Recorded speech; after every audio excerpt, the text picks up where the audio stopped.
നമ്മുടെയൊക്കെ ജീവിതത്തിൽ നമ്മൾ അറിയാതെ ഒരു ശക്തിയുണ്ട്. അത് നമ്മൾ പോകുന്നിടത്തെല്ലാം ഒരു നിഴൽ പോലെ കൂടെ വരും. ചിലപ്പോൾ നമ്മൾ സംസാരിക്കുന്നതിനേക്കാൾ ഉച്ചത്തിൽ അത് സംസാരിക്കും. അതിനെയാണ് നമ്മൾ പ്രശസ്തി അല്ലെങ്കിൽ നമ്മുടെ ഒരു സാക്ഷ്യം എന്നൊക്കെ പറയുന്നത്. അപ്പോൾ ഇന്ന് ആ ഒരു പ്രതിധ്വനി, ആ ഒരു എക്കോ എങ്ങനെയാണ് നമ്മുടെ ജീവിതത്തെ രൂപപ്പെടുത്തുന്നതെന്നും നമുക്കെങ്ങനെ നല്ലൊരു പ്രതിധ്വനി സൃഷ്ടിക്കാമെന്നും ഒന്ന് നോക്കാം. ഒരു നിമിഷം ഒരിത്തിരി സത്യസന്ധമായിട്ടൊന്ന് ചിന്തിച്ചു നോക്കിക്കേ. നിങ്ങളൊരു മുറിയിലില്ലാത്തപ്പോൾ അവിടെ നിങ്ങളുടെ പേര് ആരെങ്കിലും പറയുമ്പോൾ മറ്റുള്ളവരുടെ മനസ്സിൽ ആദ്യം വരുന്ന വാക്കെന്തായിരിക്കും? അവർ നിങ്ങളെക്കുറിച്ച് എന്തൊക്കെയാവും കേട്ടിട്ടുള്ളത്? അത് തന്നെയാണ് നിങ്ങളുടെ യഥാർത്ഥ സാക്ഷ്യം. അപ്പോൾ നമ്മുടെ ഇന്നത്തെ ഈ ഒരു ചിന്തയുടെ എല്ലാം അടിസ്ഥാനം അതിവിടെയാണ്. അപ്പോസ്തലനായ പൗലോസ് കൊലോസിയുടെ സഭയ്ക്ക് ഒരു കത്തെഴുതുകയാണ്. അദ്ദേഹം സംസാരിച്ചു തുടങ്ങുന്നത് താൻ നേരിട്ട് കണ്ട കാര്യങ്ങളെക്കുറിച്ചല്ല, മറിച്ച് അദ്ദേഹം കേട്ട കാര്യങ്ങൾക്കാണ് ഊന്നൽ നൽകുന്നത്. ആ ഒരു കേൾവി അതായിരുന്നു എല്ലാത്തിൻ്റെയും തുടക്കം. ഇതിലെ ഏറ്റവും ഒരു ഇൻട്രസ്റ്റിംഗ് ആയ കാര്യം എന്താണെന്ന് വെച്ചാൽ, പൗലോസ് ആ കൊലോസ്യ സഭയെ നേരിട്ട് കണ്ടിട്ടുപോലുമില്ല. ഒന്ന് ആലോചിച്ചു നോക്കൂ. എന്നിട്ടും അവരുടെ പ്രശസ്തി, അവരുടെ സാക്ഷ്യം അങ്ങ് ദൂരെ റോമിൽ തടവിൽ കിടക്കുന്ന അദ്ദേഹത്തിന്റെ അടുത്തുവരെ എത്തി. അതായത് കേട്ടറിവ് മാത്രമായിരുന്നു അദ്ദേഹത്തിന്റെ ആ കത്തെഴുതാനുള്ള കാരണം. അപ്പോ പൗലോസ് എന്താ ശരിക്കും കേട്ടത്? കൃത്യമായി 3 കാര്യങ്ങൾ. 1, യേശുക്രിസ്തുവിലുള്ള അവരുടെ ഉറച്ച വിശ്വാസം. 2, മറ്റുള്ളവരോടുള്ള അവരുടെ ആഴത്തിലുള്ള സ്നേഹം. 3, ആ സ്നേഹം വെറും വാക്കുകളിൽ ഒതുക്കാതെ പ്രവൃത്തിയിലൂടെ കാണിക്കുന്ന സേവനം. ഈ 3 കാര്യങ്ങളും ഒരുമിച്ച് ചേർന്നപ്പോഴാണ് അവരുടെ സാക്ഷ്യം റോം വരെ എത്തിയത്. വിശ്വാസം ഒരു ഫൗണ്ടേഷൻ പോലെ, സ്നേഹം അതിനെ കൂട്ടിയിണക്കി, സേവനം അതിനെ എല്ലാവർക്കും കാണുന്ന ഒന്നാക്കി മാറ്റി. ഇവിടെയാണ് നമ്മളൊരു പ്രധാനപ്പെട്ട സത്യം മനസ്സിലാക്കുന്നത്. ഒരു യഥാർത്ഥ സാക്ഷ്യമെന്ന് പറയുന്നത് ഒരിക്കലും ഒരിടത്ത് ഒതുങ്ങി നിൽക്കുന്ന ഒന്നല്ല. അത് വെള്ളത്തിൽ കല്ലിടുമ്പോഴുണ്ടാകുന്ന ഓളങ്ങൾ പോലെയാണ്. ഒന്ന് തുടങ്ങിയാൽ മതി, അത് തനിയെ അങ്ങ് പടർന്നോളും. ഒരു നല്ല പേരിന് എത്ര ദൂരം സഞ്ചരിക്കാൻ പറ്റുമെന്ന് കാണാൻ നമുക്ക് ചരിത്രത്തിലേക്കൊന്ന് പോയി നോക്കാം. അപ്പോൾ നമുക്ക് ആദ്യത്തെ ഉദാഹരണത്തിലേക്ക് പോകാം. ശലോമോൻ രാജാവ്. അദ്ദേഹത്തിന്റെ ജ്ഞാനത്തെക്കുറിച്ചുള്ള കേൾവി അതൊരു ഇതിഹാസം പോലെയായി മാറി. രാജ്യത്തിന്റെ അതിരുകളൊക്കെ കടന്നങ്ങ് പോയി.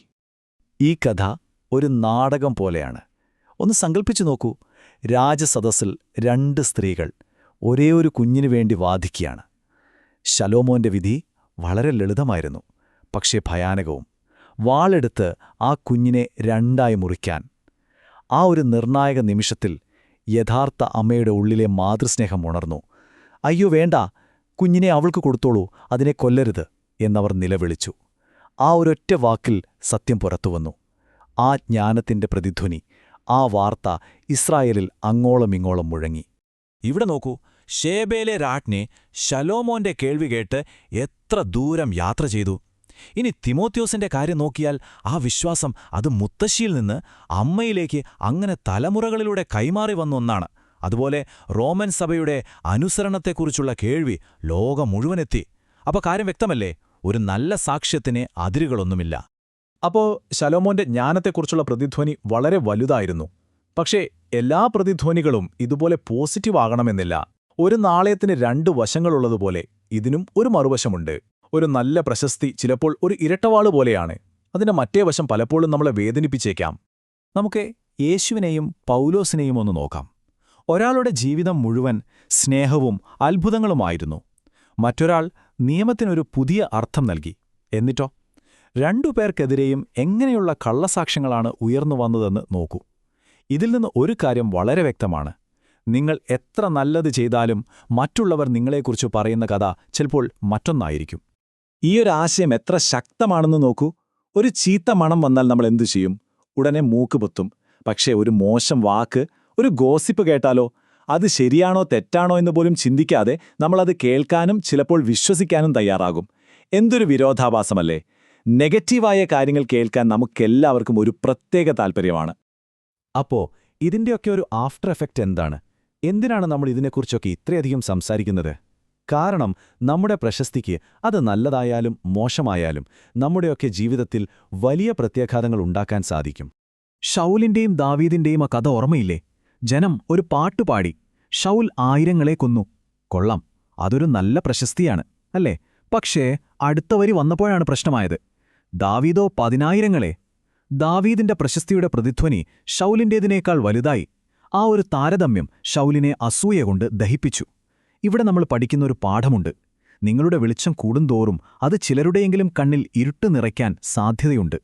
ഒരു നല്ല പേരെന്ന് പറയുന്നത് വെറുതെ കേൾക്കാനൊരു സുഖമുള്ള കാര്യം മാത്രമല്ല, അതിന് ചില യഥാർത്ഥ ഫലങ്ങളൊക്കെയുണ്ട്. ആളുകൾ നിങ്ങളുടെ നല്ല പ്രവൃത്തികളെ അംഗീകരിക്കുമ്പോൾ നിങ്ങൾക്ക് സ്തുതി കിട്ടുന്നു. ആ സ്തുതി പിന്നെ നിങ്ങളുടെ വാക്കുകൾക്ക് ഒരു സ്വാധീനമായി മാറുന്നു. ആളുകൾ നിങ്ങളെ വിശ്വസിക്കാൻ തുടങ്ങുന്നു. ആ വിശ്വാസം നിങ്ങൾക്ക് പുതിയ അവസരങ്ങളുടെ വാതിലുകൾ തുറന്നു തരുന്നു. ഒരു തരത്തിൽ പറഞ്ഞാൽ, ഇന്നത്തെ ലോകത്ത് നിങ്ങളുടെ ഏറ്റവും വലിയ കറൻസി നിങ്ങളുടെ പ്രശസ്തി തന്നെയാണ്. അപ്പോ നമ്മൾ ഏറ്റവും പ്രധാനപ്പെട്ട ചോദ്യത്തിലേക്ക് വരികയാണ്. ഇതെല്ലാം കേട്ടുകഴിഞ്ഞപ്പോൾ സ്വാഭാവികമായും ഒരു സംശയം വരും. നമ്മളെക്കുറിച്ച് മറ്റുള്ളവർ നല്ലത് കേൾക്കാൻ നമ്മൾ എന്തു ചെയ്യണം? നമ്മുടെ ഈ പ്രതിധ്വനിയുടെയെല്ലാം ഉറവിടം ശരിക്കും എവിടെയാണ്? ഇവിടെ വളരെ മനോഹരമായൊരു രൂപകമുണ്ട്. നമ്മുടെ ജീവിതത്തിലെ നല്ല കാര്യങ്ങളില്ലേ, നമ്മുടെ നല്ല സ്വഭാവം, നമ്മുടെ നല്ല പ്രവൃത്തികൾ, അതെല്ലാം ഒരു വിളക്ക് പോലെയാ. വിളക്കിന്റെ ഉപയോഗമെന്താ? വെളിച്ചം കൊടുക്കുക, അല്ലേ? അല്ലാതെ കട്ടിലിന്റെ അടിയിൽ ഒളിപ്പിച്ചു വെക്കാനുള്ളതല്ല. അതൊരു വിളക്ക് തണ്ടിൽ വെച്ച് ചുറ്റുമുള്ളവർക്ക് പ്രകാശം കൊടുക്കാനുള്ളതാണ്. അപ്പോ എങ്ങനെയാണ് നല്ലൊരു പ്രതിധ്വനി ഉണ്ടാക്കിയെടുക്കുക? അതിനുള്ള ചില അടിസ്ഥാന കാര്യങ്ങൾ നോക്കാം. ഒന്ന്, നിങ്ങളുടെ പ്രവൃത്തികളിൽ ഒരു സ്ഥിരത വേണം. ഇന്ന് നല്ലത് ചെയ്തിട്ട് നാളെ മറിച്ചാകരുത്. 2, മറ്റുള്ളവരെ സഹായിക്കുമ്പോൾ അത് മനസ്സോടെ ചെയ്യുക. 3, നിങ്ങളുടെ സത്യസന്ധത, അതെന്തു വന്നാലും വിട്ടുകളയരുത്. പിന്നെ ഏറ്റവും പ്രധാനപ്പെട്ട കാര്യം, നിങ്ങളുടെ പ്രവൃത്തികൾ തനിയെ സംസാരിച്ചോളും. നിങ്ങൾ പോയി ഞാൻ നല്ലവനാണ് എന്ന് പറയേണ്ട കാര്യമില്ല. നല്ലൊരു ജീവിതം ജീവിച്ചാൽ മാത്രം മതി. പ്രതിധ്വനി പിന്നാലെ വന്നോളൂ. അവസാനമായി നമ്മൾ ഓർത്തിരിക്കേണ്ട ഒരേ ഒരു കാര്യം ഇതാണ്: നിങ്ങളുടെ നല്ല സാക്ഷ്യം പ്രചരിപ്പിക്കേണ്ടത് നിങ്ങളുടെ ജോലിയല്ല, അത് ജീവിക്കുക എന്നത് മാത്രമാണ് നിങ്ങളുടെ ജോലി. കാരണം അവസാനം എല്ലാവരും ഓർക്കുന്നത് നിങ്ങളുടെ വാക്കുകളായിരിക്കില്ല, നിങ്ങളുടെ ജീവിതമുണ്ടാക്കിയ ആ പ്രതിധ്വനിയായിരിക്കും. ആ ചിന്തയോടെ ഇന്നത്തെ ഈ ഒരു വിശകലനം ഇവിടെ നിർത്തുകയാണ്.